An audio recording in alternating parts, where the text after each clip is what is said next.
जगत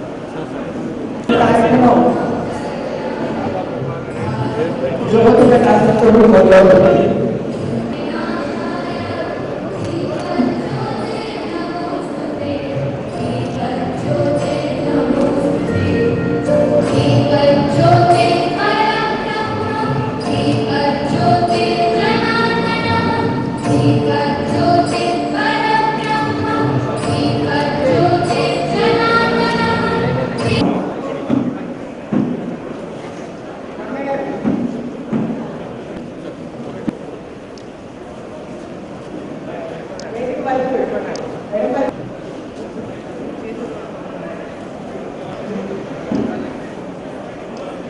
మొదట ప్రార్థనలు అంటే దేశాన్ని రాష్ట్రంలో నడిచే స్వర్గాల ప్రస్థాపన కార్యక్రమంలో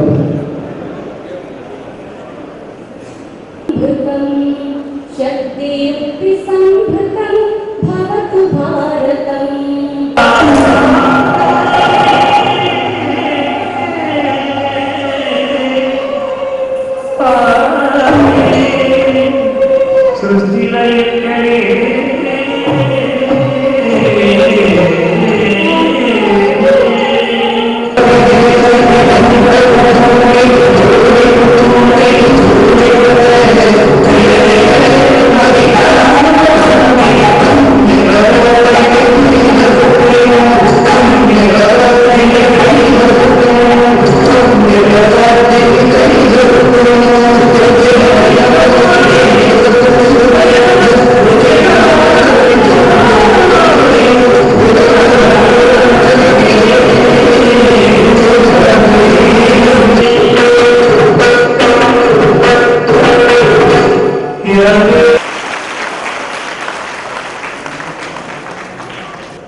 మరియు నాగరంగా ఆహ్వానిస్తున్నాం. అలాగే ముప్పవరపు మామగారు ముప్పవరపు సహోదరు గారి వేదికగా ఆహ్వానిస్తున్నాం.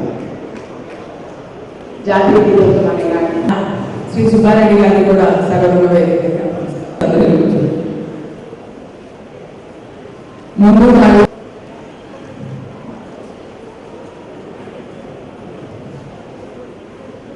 మొదటిగా కార్యక్రమంలో ముందు బ్రహ్మశ్రీ గంగాధర శాస్త్రి గారిచే లోక్సభ సభాపతి శ్రీ ఓం బిర్లా గారిని మనల్ని ఉద్దేశించి వారి సందేశాన్ని ఇవ్వాల్సిందిగా కోరుతున్నాం. अष्टमी की और विजयदशमी की आप सबको बहुत बहुत शुभकामनाएं, बहुत बहुत बधाई। आज मैं जिस धरती पर आया हूं उस धरती पर श्री एम वेंकैया नायडू जी पैदा हुए, जिन्होंने अपने जीवन के अंदर छात्र जीवन से ही समाज के गरीब, अभाव, वंचित लोगों की सेवा करने का संकल्प किया। नायडू जी साहब ने हमको जो हम युवा मोर्चा बीजेपी यूथ में काम कर रहे थे, उनके आशीर्वाद से, उनकी गाइडेंस से किस तरीके से संगठन में काम करना चाहिए, संगठन में काम करते हुए कार्य संस्कृति क्या होना चाहिए,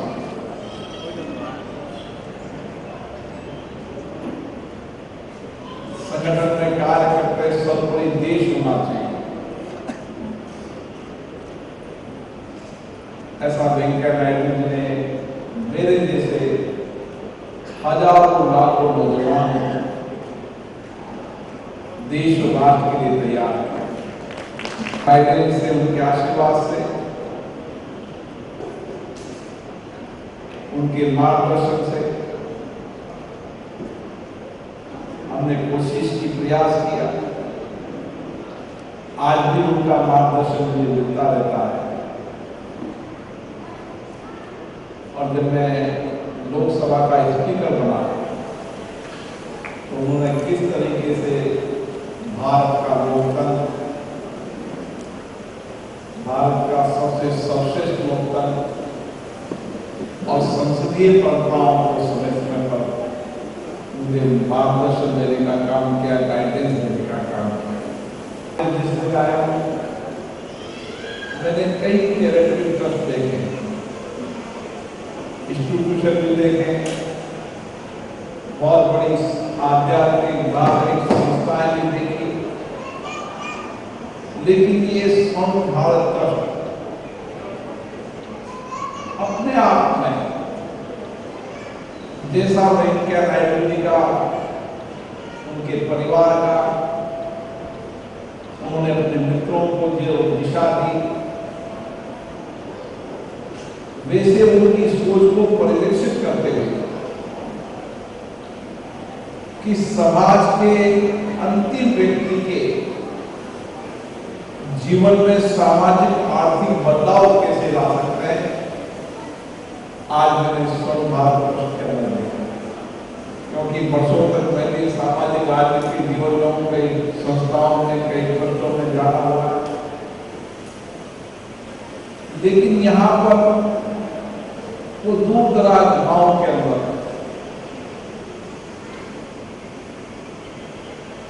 कई के माता नहीं, कई के पिता नहीं, कई धन के अभाव में जिन बच्चों ने शिक्षा छोड़ दी, सबसे पहले समाज के उस अंतिम व्यक्ति से इस ट्रस्ट की यात्रा शुरू हुई। उनको अच्छी शिक्षा, अच्छा संस्कार, अच्छी संस्कृति, ताकि वो अच्छी शिक्षा संस्कृति प्राप्त कर देश का एक सर्वश्रेष्ठ नौजवान बन सके। उनको गांव उठाने से लाकर, जैसे ही वेंकैया नायडू जी का संवेदनशील और मातृत्व और हमेशा संवेदना उनके कार्यक्रम की संस्कृति में रहा है, उसी तरह की बेटी दीपा जी ने भी देखा कि किस तरीके से एक परिवार की 4 बच्चियां, जिनके माता पिता उनको पढ़ा नहीं सकते थे, संभाल नहीं सकते थे, पिता नहीं थे, उनको पढ़ने के बाद अखबार में लाना और उनको पूरी शिक्षा, संस्कृति, ज्ञान देने के साथ जब तक उन पेड़ों पे खड़े न हो जाए, जब तक उनकी शादी न हो जाए, उनको एक बेटियों की तरह पालना, ये पिता के ही संवेदनशील संस्कार। और उसके बाद फिर कैसा एक विद्यालय होना चाहिए, कैसा एक शिक्षा का केंद्र होना चाहिए, जहां कोई शिक्षा ज्ञान नहीं, उसकी बहुआयु में प्रतिभा का कुशलता हो, शिक्षा उसके जीवन के अंदर मानसिक बौद्धिक रूप से उसको तैयार करती है, लेकिन बौद्धिक रूप से तैयार होने के बाद उसकी कार्य कुशलता, उसकी शारीरिक क्षमता का विकास, आध्यात्मिक संस्कृति हो, जीवन जीने की सही कार्यशैली हो, उसके लिए भी एक विद्यालय चलाना और विद्यालय में इसी तरह का अध्यापन और संस्कृति का काम देना। तरीके से जो दूर दराज के गांव के बच्चे हैं, उनको स्वर्ण भारती विद्या मंदिर के माध्यम से उनको इस राज्य की, यहाँ की भाषा, यहाँ की संस्कृति और उसके साथ साथ वर्तमान आधुनिक शिक्षा देने का काम भी इस ट्रस्ट के माध्यम से करा गया। स्वर्ण भारत ज्ञान केंद्र, जिसके माध्यम से संस्था ने किस तरीके से आने वाली परिस्थितियों को देखते हुए हम बेहतरीन कार्य कुशलता के साथ उसको स्किल्ड कर सके, उसकी कुशलता को बेहतरीन कर सके, ताकि जब वो कभी यहां से स्किल्ड होकर जाए टाइम की रोटी का इंतजाम कर सके, वो एक बेहतरीन सर्वश्रेष्ठ स्किल नौजवान हो, उसके लिए जितनी भी स्किल हो सकता है, चाहे मकान बनाना हो, चाहे इलेक्ट्रिकल हो, चाहे कंप्यूटर हो, इन सारी 17 ट्रेड के अंदर उसकी कुशलता का काम करने का काम किया। और उसके साथ साथ किस तरीके से महिलाओं को ग्रामीण स्वरोजगार के माध्यम से हम महिलाओं को आत्मनिर्भर बना सकें, वो अपने पैरों पे खड़े हो सके। सिंचाई मशीन के साथ साथ उनको अन्य ट्रेड, जो ट्रेड वर्तमान समाज में जिनकी आवश्यकता है, जिनकी डिमांड रोजगार के लिए कहीं न कहीं देश के अंदर देश के बाहर जिनकी डिमांड है, उनको ग्रामीण स्वरोजगार के माध्यम से सेंटर खड़ा करना, स्वरोजगार के माध्यम से खड़ा करने का काम भी इस ट्रस्ट ने बेहतरीन से किया। इसी तरीके से जरूरतमंद लोगों को जो पढ़ाई आगे नहीं कर पाते, किसी परिस्थिति में नहीं कर पाते, उनको सारी एक छत के नीचे, मैंने कई इंस्टीट्यूशन देखे, कई एक की ट्रेनिंग होती है, 2 की होती है, 3 की होती है, 17 ट्रेड के अंदर जहां उनकी स्किल करना, बेहतरीन इंस्टीट्यूशन से स्किल करना और उसके साथ साथ उसको रहने, खाने, भोजन सारी व्यवस्था करना, ये मैंने किसी इंस्टीट्यूशन में देखा जो मैंने यहाँ पर इस भारत ट्रस्ट में देखा। और इसी तरह सशक्तिकरण, युवा सशक्तिकरण, और विशेष रूप से मैंने यहाँ देखा कि वर्तमान में दुनिया के अंदर आईटी के मामले के अंदर हमारा देश प्रगति कर रहा है। प्रधानमंत्री नरेंद्र मोदी जी के नेतृत्व में आज दुनिया के अंदर सबसे ज्यादा इंफॉर्मेशन टेक्नोलॉजी के रूप में, और उसके बाद आर्टिफिशियल इंटेलिजेंस के बारे में, तमाम तकनीकी ज्ञान से हमारा नौजवान तैयार हो। गांव के दूर दराज गांव में रहने वाले व्यक्ति को भी वर्तमान आधुनिक शिक्षा के साथ उसको आईटी की ट्रेनिंग हो, ताकि देश और दुनिया के अंदर हर परिस्थिति के अंदर वो दुनिया के अंदर या देश में कहीं जाए तो उसके पास रोजगार की ताकत खड़ी रहे। इसके लिए आईटी की ट्रेड, और ट्रेड में भी जिस तरीके से बेहतरीन शिक्षण और प्रशिक्षण का काम किया जा रहा है, निश्चित रूप से अपने आप में महत्वपूर्ण है। और दूरस्थ शिक्षा का जमाना है। कोरोना में हमने देखा कि किस तरीके से कोई जमाना था जब कहते थे कि ये संभव नहीं है, टेलीमेडिसिन हो, टेलीएजुकेशन हो, टेली ट्रेड हो, तमाम चीजों को, चाहे कोरोना हो चाहे किसी परिस्थिति में हो, दूर दराज के गांव के अंदर भी बैठकर टेली एजुकेशन ले सके, इसके लिए संस्थान ने व्यापक रूप से काम किया। और विशेष रूप से हमेशा माननीय वेंकैया नायडू ने किसान की चिंता की। किसान, मजदूर, गरीब, वंचित, उनके जीवन के राजनीतिक और सामाजिक क्षेत्र के महत्वपूर्ण हिस्से रहे।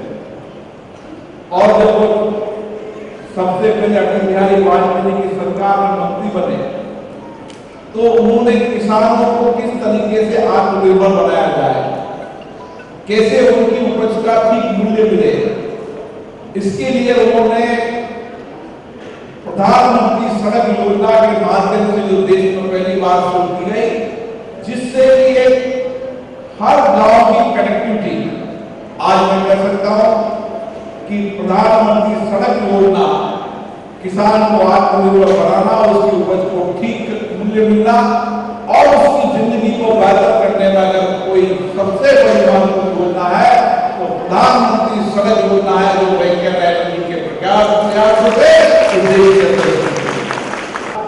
उन्होंने किसानों के लिए हमेशा, वो अपने जीवन में जब भी देश के अंदर जाते थे, किसानों की चिंता करते थे, किस तरीके से किसानों का कल्याण हो सके, किसान नई टेक्नोलॉजी का उपयोग कर सके। आज मैंने देखा कि इस छोटे से गांव के अंदर ड्रोन टेक्नोलॉजी का उद्घाटन किया है और आने वाले समय के अंदर ड्रोन टेक्नोलॉजी के माध्यम से हम कम लागत में अधिक उत्पादन की दिशा में ड्रोन टेक्नोलॉजी जिसके अंदर कम खाद, ठीक बीज और उसकी पेस्टिसाइड जो बीमारी जिसके उसकी पेस्टिसाइड का उपयोग करना आवश्यक हो तो इसके लिए किसानों की हर स्तर पर, चाहे ड्रोन टेक्नोलॉजी हो, चाहे फसल की नई तकनीकी हो, औषधि पौधों की नई तकनीकी हो, जितनी भी एग्रीकल्चर प्रोडक्शन बढ़ा सके, लागत कम कर सके, वह सारा का सारा प्रशिक्षण यहाँ इस केंद्र से मिल रहा है, ताकि आने वाले समय में देश का किसान सशक्त होगा तो भारत मजबूत होगा।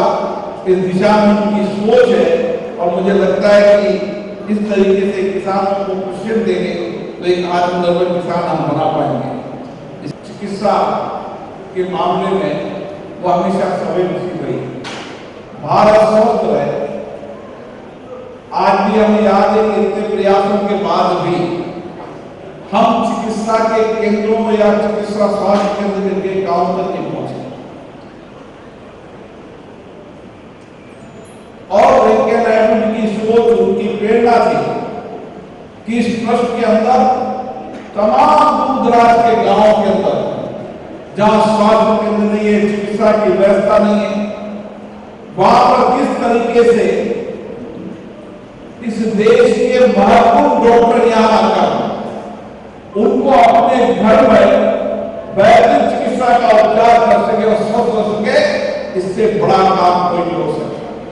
और मैंने देखा कि किस तरीके से आई के अंदर किस तरीके से वहां कैंपों में भीड़ पड़ी हुई थी। बड़े बड़े बुजुर्ग महिलाएं, पुरुष थे जो शायद ये ट्रस्ट न होता और ये आई का केंद्र नहीं होता तो कई बार मैं गांव के अंदर जाता हूं तो गांव में देखता हूं कि लोग जानकारी के अभाव में या जानकारी हो तो धन के अभाव के अंदर कई बार आंखों और दांतों का इलाज करा।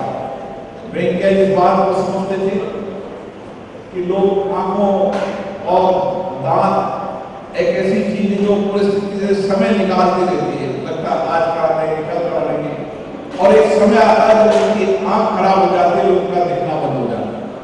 और इसको देखते हुए आपने यहाँ पर आई का एक केंद्र खोला जहां पर हैदराबाद का सबसे बेस्ट इंस्टीट्यूशन जहां पर उनकी आंखों का इलाज करता है, ऑपरेशन करता है, चश्मा फ्री मिलता है ताकि वो आंखों से हमेशा दुनिया को देख सके। और डेंटल के रूप में तो मैंने कोई संस्था नहीं देखी, लेकिन इनका सोच था कि दांत की वजह से भी कई बार बीमारियां हो जाती है और जो दांत बहुत लंबे समय चलते हैं उनके इलाज के भाव उनका इसके लिए भी विशेष रूप से किया। मैं ये कह सकता हूं कि जितना स्वर्ण भारत इंस्टीट्यूशन ट्रस्ट और वेंकैया नायडू जी के परिवार, जो सारा परिवार पिताजी के दिया हुआ ज्ञान, अनुभव, चरित्र, कैरेक्टर, उनकी संवेदना परिवार में परिलक्षित होती है और इसीलिए परिवार ने भी सारा समर्पण समाज को किया है। गरीब बच्चे, अभाव में रहने वाले व्यक्तियों को अपनी जिंदगी समर्पित की, क्योंकि वेंकैया नायडू जी के जीवन में कह सकता हूं कि उन्होंने एक सामाजिक राजनीतिक जीवन के माध्यम से वो जहां भी रहे, विद्यार्थी काल के अंदर शासन के अध्यक्ष रहे, विधायक के रूप में, विधायक दल के नेता के रूप में रहे, बीजेपी यूथ में रहे, उसके बाद राज्य की पार्टी के अध्यक्ष रहे, महामंत्री रहे, राष्ट्रीय महामंत्री रहे, संगठन के राष्ट्रीय अध्यक्ष रहे, सांसद, मंत्री और फिर बाद देश के उपराष्ट्रपति। हमें गर्व होता है वेंकैया जी का सार्वजनिक जीवन जिस सादगी और संवेदना के साथ उन्होंने अपनी जिंदगी को दिया है, हमारे जैसे हजारों कार्यकर्ता आज हमें प्रेरणा देने का काम करते हैं।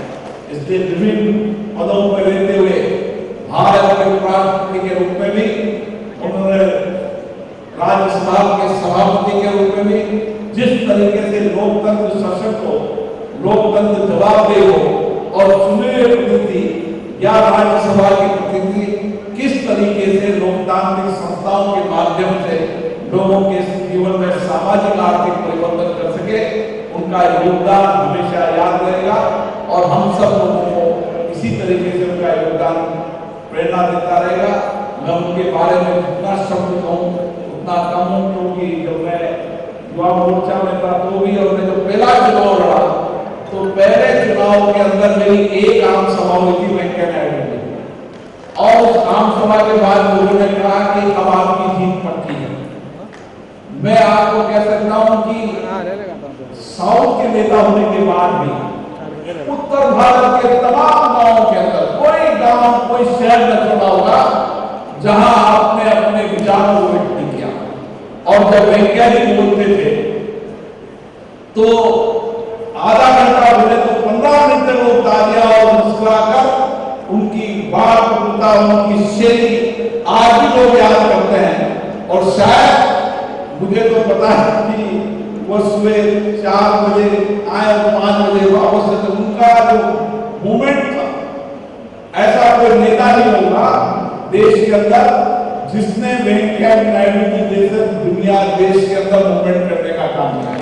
हमारे प्रधानमंत्री जी भी कहते हैं कि वेंकैया जी कभी भी, चाहे किसी भी संगठन के पद पर है, चाहे संवैधानिक पद पर है, लेकिन उनका मूवमेंट 24 आवर चलता रहेगा। और अभी भी जब उपराष्ट्रपति जी रहे तब उन्होंने कहा वेंकैया जी घर न बैठ सकते, उनका मूवमेंट तो देश भर के अंदर चलता रहेगा, चाहे वो राजनीति में सीधे प्रश्न में हो, लेकिन देश आगे बढ़े और देश के अंदर एक अच्छे नागरिक बने और देश में लोगों में कर्तव्य भावना के साथ उनके प्रति प्रेम हो, ये वेंकैया जी का योगदान हमेशा रहेगा। आज मुझे बहुत खुशी है कि उनके कारण मुझे भी आज यहाँ आने का मौका मिला। शायद वो न करते तो मैं इस अनुभव को प्राप्त नहीं कर पाता। इसके लिए मैं भी कोशिश करूंगा कि मैं मेरे इलाके के अंदर जो यहाँ सीखा है, समझा है, उसको मेरे इलाके में करूँ। और जो सांसद यहाँ आएंगे वो भी देखेंगे तो वो भी इलाके के अंदर अपने क्षेत्र में गरीब बच्ची लोगों की सेवा करने का काम करें, किस तरीके से विद्यार्थियों में काम करना है, किसान में काम करना है, मजदूर में काम करना है, हर सेक्टर के लोगों के लिए कैसे इंस्टीट्यूशन के माध्यम से उसके जीवन को परिवर्तन किया जा सकता है, ताकि हम सामाजिक जीवन के साथ उसके आर्थिक जीवन को परिवर्तन कर सके। इसके लिए मैं विशेष रूप से ट्रस्ट के सभी सदस्यों को, विशेष रूप से उनकी बेटी दीपा जी को, जो अपने पूरे जीवन को जिन्होंने इसके लिए समर्पण किया, उनको बहुत बहुत धन्यवाद सर। आपकी रचना ने हमको बहुत ही प्रेरणा दी है सर। हमारे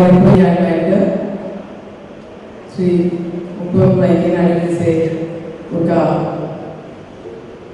थोड़ा समय విజయదశమి శుభ సందర్భంగా మీకు మీ కుటుంబ సభ్యులందరికీ శుభం కలగాలని, సమాజానికి మేలు జరగాలని, రాష్ట్రానికి మేలు జరగాలని, దేశానికి కూడా మేలు జరగాలని, అవినీతి, అరాచకం, అక్రమం, అధర్మం నశించి స్వధర్మం పెరిగి అందరూ సుఖమైన శాంతియుతమైన జీవితం గడపాలని చెప్పి సందర్భంగా మీ అందరికీ విజయదశమి శుభాకాంక్షలు తెలియజేస్తున్నాను. అనుభవం ఏంటంటే మన ఇప్పుడు ఉండేవాడు తక్కువే పడుతుంది, ఎదుర్కొన్నవాడు బాగా పడుతుంది. రాజస్థాన్ కోటా నుంచి పార్లమెంట్ ఎన్నికై పార్లమెంటు సభాపతిగా చిన్న వయసులో ఎన్నికయ్యాడు. ఆయన నాకు చిన్నప్పటి నుంచి పరిచయం. యువ మోర్చా జిల్లా స్థాయిలో ఉన్నప్పుడు, రాష్ట్ర స్థాయిలో ఉన్నప్పుడు, నేను అఖిల భారత స్థాయిలో బీజేపీ ప్రధాన కార్యదర్శిగా ఉండి, తర్వాత అధ్యక్షుడిగా ఉండి ఆయనతో సాధించగా పెరిగాను. అది చెప్తున్నాను, మనందరినీ దగ్గర చేసి మాకు శిక్షణ ఇచ్చి అన్ని రకాల రాజకీయ విద్యార్థులను నేర్పించి మా ఎన్నికల్లో ప్రచారం చేసి మాకు విజయం చేకూర్చి మమ్మల్ని ఇంత ఉన్నత స్థాయికి తీసుకొచ్చిన వెంకయ్య నాయుడు గారికి ధన్యవాదాలని నేను చెప్తున్నాను. ఆయన ఉన్నత స్థాయి నాకు చాలా ఘనంగా వివరంగా చెప్పాడు.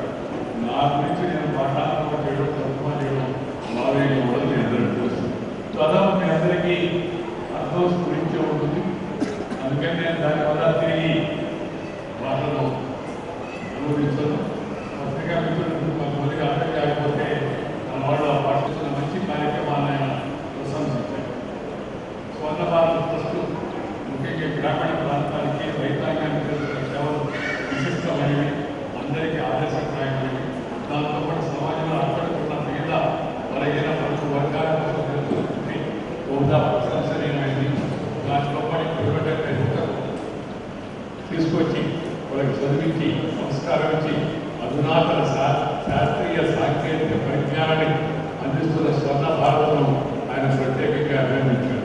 స్వర్ణ భారత ప్రస్తుతం నడుస్తున్న తీరును అన్ని విధాలను ప్రశంసించారు. ఆయన అన్నాడు, నేను ఒకవేళ నన్నగానే వాళ్ళకి గౌరవపోయి ఉంటే, నేను రాకపోయి ఉంటే స్వర్ణ భారతదేశంలో ఇంత మంచి పనులు చూసేట అదృష్టాన్ని నేను కోరుకుని ఉండేవాడిని. నాకు ఈ గ్రామీణ ప్రజలకు సేవ చేయడం దాంట్లో అనుభవం ఆ యొక్క వాక్యం నాకు లభించుండేది కాదు అని ఆయన చెప్పాడు. స్వర్ణ భారత ట్రస్ట్ బహుముఖమైన సేవలు అందిస్తూ ఉంది. ఇలాంటి సంస్థల యొక్క అవసరం చాలా ఉంది. వీటిని ప్రోత్సహించడం కూడా మనందరికీ కర్తవ్యం. ఈ దేశం ముందుకు వెళుతూ ఉంది. ఈ ముందుకు వెళుతున్న దేశం ఆత్మనిర్భర భారతంగా తయారు కావాలంటే అందరూ తమ రంగాల్లో కృషి చేయాలా. ముఖ్యంగా అందరూ కూడా కలిసి వ్యవసాయంపై ఎక్కువ దృష్టి పెట్టాలి. ఆ వ్యవసాయ రంగానికి సాంకేతిక పరిజ్ఞానం అందించాలి. అందుకని డ్రోన్ శిక్షణ ఇవ్వడం చాలా సంతోషకరం. ఎందుకంటే గ్రామీణ ప్రాంతాల్లో ఈ డ్రోన్ ద్వారా ఈ యొక్క పురుగు మందులు వాటి యొక్క నివారణ కోసం చేసే ప్రయత్నానికి చాలా ప్రయాస ఖర్చు అవుతుంది. దీని ద్వారా జరుగుతుందని బాగా నేను భావిస్తున్నాను. అలాంటి శిక్షణ ఇవ్వడం, ఇలాంటి ప్రదేశాల్లో తీసుకొచ్చి కుగ్రామాల్లో సైతం డ్రోన్ ఉపయోగించే శిక్షణ ఇవ్వడం చాలా ప్రశంసనీయం. నేను అది చూసి చాలా సంతోషించాలని చెప్పని ఆయన చెబుతున్నాను. గ్రామీణ ప్రాంతాల్లో ప్రజలకు సేవ చేసే వైద్య రంగానికి కావాల్సిన వైద్య రంగంలో పనిచేసే సాంకేతిక నిపుణులు, ల్యాబ్ అసిస్టెంట్లు, టెక్నీషియన్స్, ఇలాంటి కోర్సులు కూడా దానికి మంచి గిరాకీ ఉంది. దాంట్లో కూడా శిక్షణ ఇవ్వడం చాలా ఉదాహరణ అని చెప్పాడు. అలాగే కంప్యూటర్ శిక్షణ ఈరోజు ప్రతి ఒక్కరూ ఈ యొక్క అధునాతన సాంకేతిక పరిజ్ఞానం తెలుసుకోవాలంటే కంప్యూటర్ శిక్షణ అవసరం. అందుకని కంప్యూటర్ శిక్షణ రిపోర్ట్ ఫౌండేషన్ ద్వారా అందించడం కూడా చాలా సంతోషకరమని పనిచేస్తున్నాను.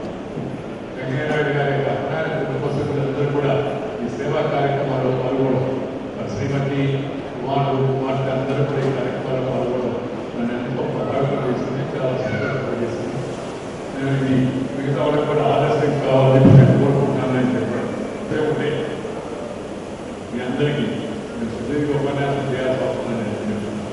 ప్రతి ఒక్కరు కూడా ఆయన జీవితంలో కొంత భాగం, మన సంపాదనలో కొంత భాగం సమాజం కోసం everyone must make it a responsibility and duty to earn, learn and return to the society. సమాజానికి తిరిగి కొంత మేలు చేయడం మన యొక్క జీవితంలో భాగం కావాలి అని చెప్పి పూజకు పనికిరాని పువ్వు లాంటిది, వాసన లేని పువ్వు లాంటిది, రంగు రుచి లేని లెక్క పదార్థం ఎలా ఉంటుందో అలాంటిది సేవ అనేది జీవితం. Life without service waste. It's like a flower without taste, without smell. It's a food without taste.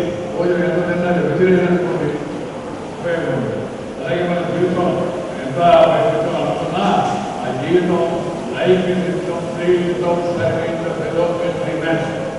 ఎందుకంటే మన పెద్దలు మన మొదటి చెప్పారు ఏమనంటే మన యొక్క సర్వేంద్ర భవంతు, అందరి కోసం మనం జీవించాలా, అందరం పెద్దలు జీవించాలా, మన తోటి వాడికి సహకారం అందించాలి. అందుకని నేను అందరూ భవంతు share and care in the core of Indian philosophy. Share and care in the core of Indian philosophy. దాన్ని మన పెద్దలు మనకు అందించారు. దాన్ని ఉపయోగించుకొని మీరందరూ కూడా మీ క్షేత్రాల్లో ఇతరులకు కొంత ఉపయోగపడేందుకు, లాభపడేందుకు ప్రయత్నం చేయండి. యుద్ధి నామకు శ్రీరామ రక్ష, దేశం సంగతి దేవుడు రక్ష. అందుకని కేవలం మనం పుట్టరించుకోవడము, మనం ఇంటి సంగతి తెచ్చుకోవడమే కాకుండా అందరి సంగతి చూస్తే దేశాల్లో తెలుస్తుంది, మనకి వృత్తిగా తెలుస్తుంది, జీవనానికి ఒక సార్థకత ఇస్తుంది.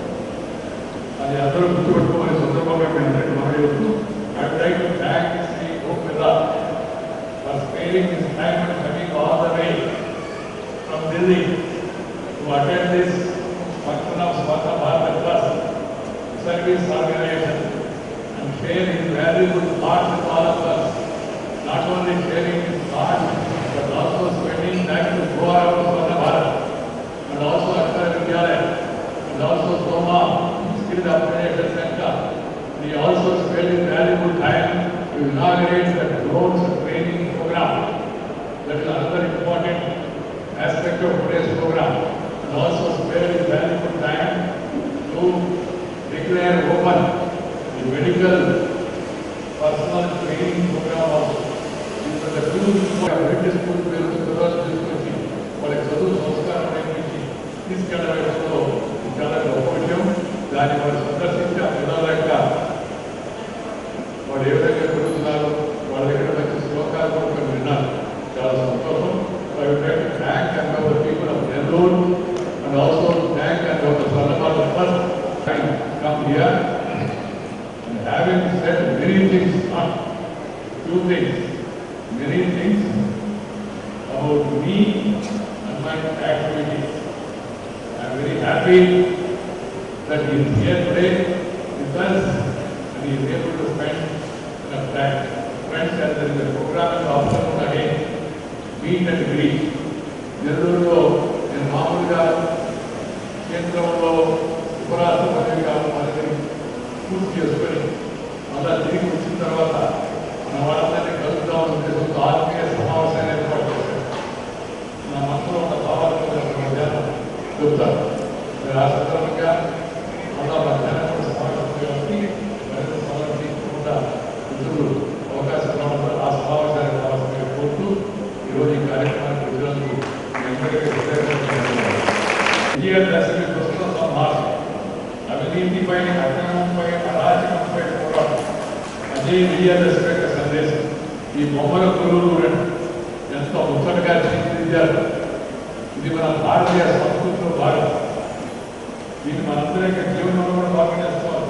ఇంతకుముందు చాలా మంది ఇళ్లలో తెలుసు, మా మనవరాలు వనవాళ్ళ పరిస్థితుల్లో కన్నా ఆంధ్రకన్నా చిన్నది.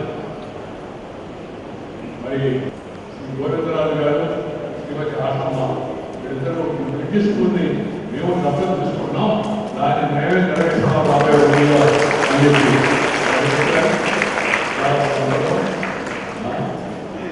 25 లక్షలు కూడా వారు ఇచ్చారు. వివాహ సందర్భంగా మా కుటుంబం దొరుకుతుందని చెప్పారు. చాలా సంతోషం. దీర్ఘకాలం ఆరోగ్యంగా ఐశ్వర్యంగా ఇంకా మంచి కార్యక్రమాలు చేసుకుంటారని చెప్పారు కోరుతూ ఈ సందర్భంగా మీ అందరికీ ఒకసారి ధన్యవాదాలు నమస్కారం చేయాలి. వాళ్ళందరూ స్కూల్లో పెట్టిన బాగా వైద్యనారాయణ గారిని కోరుతున్నాం.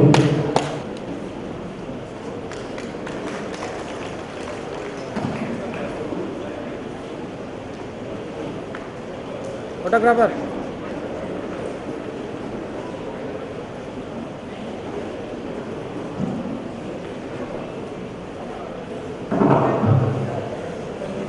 లభేశ్వరం కోసాయి నేను వరుసగా చదువుతాను. వారికి 3 మార్కులు, 30 దేవలక్ష్మి 585 మార్కులు, రాచూరు మధువాణి 552 మార్కులు, కేఎన్ఎస్ రుషిత 583 మార్కులు, రావుడు వంశీకృష్ణ, నెల్లూరు ప్రియదర్శిని 550 మార్కులు, తిరుమల పర్యట 563 మార్కులు, ఆనంద రాఘవేంద్ర 554 మార్కులు, మధురా శివకృష్ణ 562 మార్కులు, తంబి హిమబంధు 579 మార్కులు, ఉద్దండి లక్ష్మీప్రియ 550 మార్కులు, తలపనేని ఆశ్రిత 585 మార్కులు, తలపనేని ఆశ్రిత 588 మార్కులు, సూర్య మహాయోగేశ్వరి జనతకి 580, మొగలూరు మనీష కొట్టిముక్కల 583 మార్కులు, కొట్టిముక్కల నాగేంద్ర కోట 569 మార్కులు,